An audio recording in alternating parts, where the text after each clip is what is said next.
This channel does not promote any violent, harmful, or illegal activities. All content provided by this channel is meant for an educational purpose only.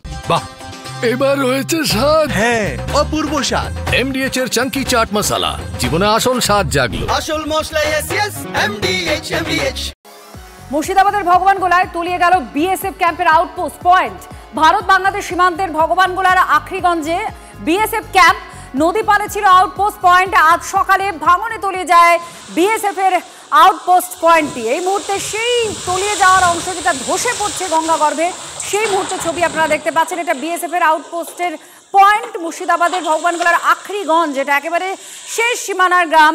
সেখানে BSF এর যে outpost point সেটাই তলিয়ে গিয়েছে। কৌশিক আমাদের আরো জানাচ্ছে। কৌশিক, আমরা দেখতেও পাচ্ছি সেই ছবি, কি তথ্য আর আসছে? বিএসএফ এর তরফ থেকে কিছু বলা হয়েছে? আর দেখো, বিএসএফ এর পক্ষ থেকে যেটা জানানো হচ্ছে যে ভোর রাত থেকে গত কয়েকদিন থেকে এলাকায় ভাঙন শুরু হয়েছিল, তারপরে কিন্তু এই আউটপোস্ট ভেঙে যাওয়ার তাদের মধ্যে আশঙ্কা তৈরি হয়েছিল। এর ফলে যে ইলেকট্রিক তার সংযোগ সেসব সরিয়ে নেওয়া হচ্ছিল, তার মধ্যে কিন্তু এই আউটপোস্টটি ভেঙে যায় এবং এই আউটপোস্টটি হচ্ছে পদ্মার যে ভারত বাংলাদেশ সীমানা, সেই সীমানায় কিন্তু এই আউটপোস্টটি ছিল এবং বাংলাদেশ সীমান্তে নজরদারি চালানো, পদ্মার উপর দিয়ে যে নজরদারি, সেই নজরদারি চলতো। এর পাশাপাশি এখান থেকে স্পিড বোর্ডের মাধ্যমে পদ্মার উপর দিয়ে কিন্তু নজরদারি চলতো। কিন্তু সেই জায়গায় হঠাৎ করে পদ্মায় বেশ কয়েকদিন থেকে ভাঙন শুরু হওয়ায় ভাঙনের আশঙ্কা ছিল, আর সেটা হলো এবং সেই বিওপি কিন্তু যে আউটপোস্ট, সেই বিওপির আউটপোস্ট তলিয়ে যায় পদ্মার বক্ষে।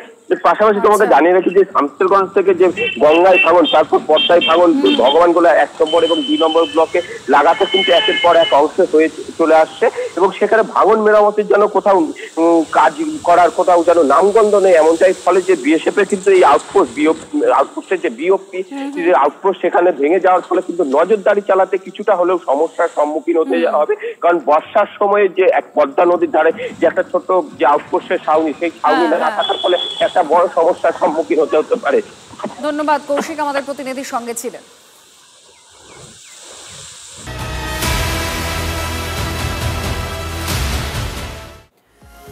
জীবন কৃষ্ণ সাহাকে কলকাতায় আনা হতে পারে এমনটাই খবর পাওয়া যাচ্ছে, কারণ এই মুহূর্তে ইডির আধিকারিকরা তার বাড়িতেই আছেন। সিবিআইর পর ইডির জালে জীবন কৃষ্ণ প্রায় 4 ঘন্টা জিজ্ঞাসাবাদ, তারপরে তাকে পাকড়াও করা হয়।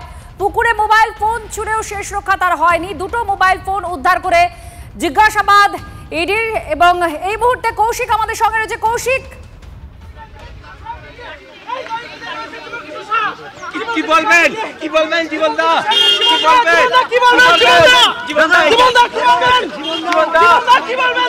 এই মুহূর্তে জীবনদা কিন্তু হাত নাড়াতে যাচ্ছে। জীবনদা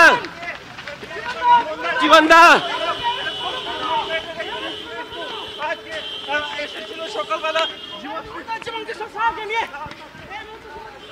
এই মুহূর্তে জীবন কৃষ্ণ সাহাকে কিন্তু নিয়ে চলে গেল যে ইডি তদন্তকারী দল রয়েছে, তারা এই মুহূর্তে তার কান্দির উদ্দেশ্যে যে রাস্তা রয়েছে সেই উদ্দেশ্যে নিয়ে যাওয়া হচ্ছে। তোমাকে জানিয়ে রাখি কৌশিক, তাকে কি কলকাতায় নিয়ে আসা হচ্ছে? দেখো, কলকাতা সিজিও কমপ্লেক্সের উদ্দেশ্যে কিন্তু তাকে নিয়ে যাওয়া হচ্ছে। যেমনটা তো একটু আগে জানাচ্ছিলাম যে তিনি কিন্তু কোনো সহযোগিতা করছিলেন না তদন্তে। প্রথম থেকেই তিনি যখন বাড়িতে ঢুকেছিলেন, ইডির আধিকারিকরা ফোন দুটি ফেলে দেয়। এছাড়াও পাশাপাশি তিনি পাঁচিল টপকে পালানোর চেষ্টা করে। প্রায় 4 ঘন্টার বেশি জিজ্ঞাসাবাদে কোনো রকম সহযোগিতা মেলেনি, সেই কারণে তাকে সিজিও কমপ্লেক্সে নিয়ে গিয়ে জিজ্ঞাসাবাদ করা হতে পারে। আমাদের অপর প্রতিনিধি সুজয় আমাদের সঙ্গে আছে। সুজয়, কলকাতায় নিয়ে আসছে ইডির আধিকারিকরা জীবন কৃষ্ণকে, কি তথ্য পাওয়া যাচ্ছে? কি পরিস্থিতি তৈরি হলো যে তাকে কলকাতায় নিয়ে আসতে হচ্ছে ইডিকে? দেখো, যেমনটা বলছিলাম যে তদন্তে প্রথম থেকে সহযোগিতা করছিলেন না, প্রমাণ লোপাটের চেষ্টা করছিলেন। সেই কারণেই তদন্তকারীরা মনে করছে যে তাকে বাড়িতে জিজ্ঞাসাবাদ করা সঠিক পদ্ধতি হবে না, সেই কারণে তাকে কলকাতার উদ্দেশ্যে নিয়ে আসা হচ্ছে। এবং যেহেতু ইডির গাড়িতে তাকে তোলা হয়েছে, ফলে এক প্রকার বলা যায় যে তাকে পাকড়াও করা হয়েছে, তাকে আটক করা হয়েছে। এবার জীবন কৃষ্ণ সাহাকে সিজিও কমপ্লেক্সে নিয়ে আসা হবে, সেখানে পরবর্তী তদন্ত বা পরবর্তী জিজ্ঞাসাবাদ প্রক্রিয়া এগিয়ে নিয়ে যাবেন তদন্তকারীরা। এবং অত্যন্ত গুরুত্বপূর্ণ, যেমনটা আমরা বলছিলাম যে এই জীবন কৃষ্ণ সাহার বিরুদ্ধে গ্রুপ সি, গ্রুপ ডি, নবম দশম, একাদশ দ্বাদশের মামলা রয়েছে, যেখানে তিনি মূলত মুর্শিদাবাদ, বীরভূম এই সংক্রান্ত জেলার বা এই এলাকাগুলিতে, এই জেলাগুলি থেকে তিনি মূলত চাকরি প্রার্থীদের থেকে টাকা নিয়েছিলেন। টাকা নেওয়ার পর সেই টাকা তিনি যখন চাকরি দিতে পারেননি, যখন তাদের নাম তালিকায় ওঠেনি, যারা ওয়েটিং লিস্টে ছিল মূলত তাদেরকে টার্গেট করা হয়েছিল। আবার বলছি তোমাকে যে যে চাকরি প্রার্থীদের নাম ওয়েটিং লিস্টে ছিল তাদের থেকে টাকা নিয়েছিলেন এই জীবনকৃষ্ণ সাহা। সর্বোচ্চ 12 লাখ টাকা পর্যন্ত চেয়েছিলেন, নিজে চেয়েছিলেন, এখানে কোনো তার মিডলম্যান রাখা হতো না। যারা সেই টাকা দিয়েছিলেন তাদেরকে টাকা দেওয়ার জন্য চাপ দেওয়া হয়েছিল, প্রত্যেকের থেকে অ্যাডভান্স নেওয়া হচ্ছিল, কারোর থেকে 60,000 টাকা, কারোর থেকে 1 লক্ষ টাকা, 2 লক্ষ টাকা, এরকম অ্যাডভান্স টাকা নেওয়া হয়েছিল। টাকা নেওয়ার পর যখন তারা দেখেছিলেন ওয়েটিং লিস্টে থাকা যে তাদের নাম নেই, তাদেরকে প্রথমে তিনি আশ্বস্ত করেছিলেন যে তাদের চাকরি হয়ে যাবে, তাদের নাম থাকবে। পরবর্তীতে যখন তিনি যখন তাদের নাম বা তাদের চাকরি হলো না, তখন যখন যারা টাকা চেয়ে চাপ দিচ্ছিলেন, কিছু জনের টাকা তিনি ফেরত দিয়েছেন, অনেকের টাকা ফেরত দেননি। তদন্তকারীদের কাছে এমন তথ্য প্রমাণ রয়েছে যে সেখানে টাকা চাওয়ার ব্যাপারে যা কথোপকথন সেই স্পষ্ট কল রেকর্ডিং তদন্তকারীদের কাছে রয়েছে, যেখানে জীবনকৃষ্ণ সাহা বলছেন যে টাকা চেয়ে বারবার যদি বিরক্ত করা হয় তাহলে কিন্তু এফআইআর করা হবে, যদি কেউ টাকা চেয়ে হুমকি দেয় তাহলে তার বিরুদ্ধে তাকে পুলিশ গ্রেফতার করবে, অর্থাৎ পুলিশ ব্যবহার করার, পুলিশ লেলিয়ে দেওয়ার হুমকিও দিয়েছিলেন এই জীবনকৃষ্ণ সাহা। ফলে টাকার লেনদেন যে এক প্রকার হয়েছিল এবং কোটি কোটি টাকার লেনদেন হয়েছিল সেটা এক প্রকার স্পষ্ট তদন্তকারীদের কাছে। কিন্তু সেই টাকা কোথায় গেল, এত বিপুল অঙ্কের টাকা? তুমি জানো সিবিআই তদন্ত করেছে দুর্নীতির, যে দুর্নীতিতে জীবনকৃষ্ণ সাহা কিভাবে জড়িত, আর ইডি তদন্ত করছে যে দুর্নীতির থেকে যে লাভবান হয়েছেন জীবনকৃষ্ণ সাহা। এই যে টাকায় বিপুল টাকা যারা টাকা দিয়েছে চাকরি প্রার্থীরা, সেই টাকাটা জীবনকৃষ্ণ সাহা কোথায় রাখলেন, সেই সম্পত্তি কোথায় গেল, সেই টাকা কোথায় বিনিয়োগ করলেন, কোথায় সেই টাকা গায়েব করে দেওয়া হলো। এখন চাইছেন ইডির আধিকারিকরা। সুজয়, তুমি আমাদের সঙ্গে থাকো, কারণ কলকাতায় আনা হচ্ছে এই মুহূর্তে, দেখতেও পাচ্ছেন যে আমাদের প্রতিনিধিও সেই গাড়ির পেছনেই দিকেই আছেন, কারণ সে গাড়িতে করে নিয়ে যাচ্ছেন ইডির আধিকারিকরা। কলকাতায় নিয়ে আসা হচ্ছে সিজিওতে। ইডি তাকে আটক করে জিজ্ঞাসাবাদ করবে, অর্থাৎ যে সমস্ত প্রশ্নগুলো এখনো ইডির জানার, যারা ওয়েটিং লিস্টের চাকরি প্রার্থী ছিলেন তাদের কাছ থেকে জীবনকৃষ্ণ সাহা তিনি টাকা নিয়ে চাকরি দেওয়ার চেষ্টা করেছেন, এই অভিযোগ উঠে আসে। আর সেই জন্যই ইডি এই তদন্ত করছে। আর ইডির জালে এবার জীবনকৃষ্ণ সাহা তার বাড়িতে সকাল সকাল হাজির হয়, তাকে নিয়ে আসা হচ্ছে এবার কলকাতায়।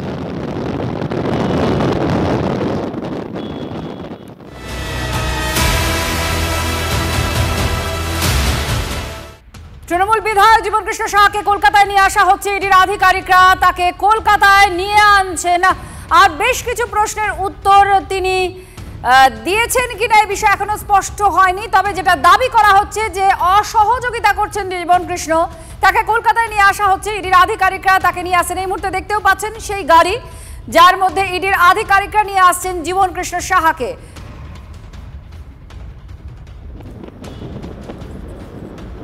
জীবনকৃষ্ণ এই মুহূর্তে যে গাড়িতে আছেন সেই গাড়ি আপনারা দেখতে পাচ্ছেন, ইডির আধিকারিকরা তাকে নিয়ে আসছেন। যারা ওয়েটিং লিস্টে আছে চাকরি প্রার্থী তাদের কাছ থেকে তিনি টাকা নিয়েছেন এই অভিযোগ রয়েছে, আর সেই সমস্ত প্রশ্নের উত্তর জানতে চাইছেন ইডির আধিকারিকরা। কৌশিক আমাদের প্রতিনিধির সঙ্গে আছেন। কৌশিক, আমরা দেখতে পাচ্ছি এই মুহূর্তে সেই গাড়ি যা কলকাতায় নিয়ে আসছেন জীবনকৃষ্ণকে ইডির আধিকারিকরা, কোন পথে আসছেন? আলাদা আরো কিছু সিকিউরিটির কোনো বন্দোবস্ত চোখে পড়ছে? দেখো, এই সময় কিন্তু জীবনকৃষ্ণ সাহাকে নিয়ে যাওয়া হচ্ছে যে তাকে কলকাতার উদ্দেশ্যে সিজিও কমপ্লেক্সে।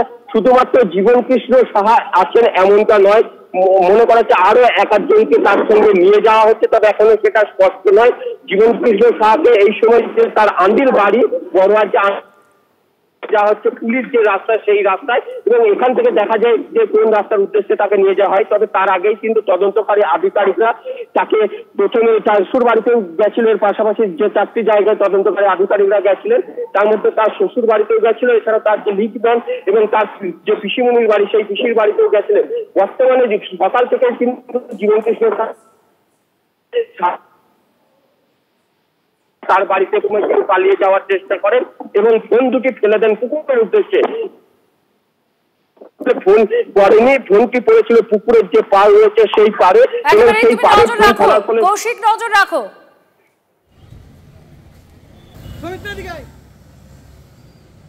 কি বলবেন জীবনদা? কি বলবেন? কি বলবেন? জীবনদা কি বলবেন? জীবনদা কি বলবেন? এই মুহূর্তে জীবনদা কিছু যাচ্ছে। জীবনদা জীবনদা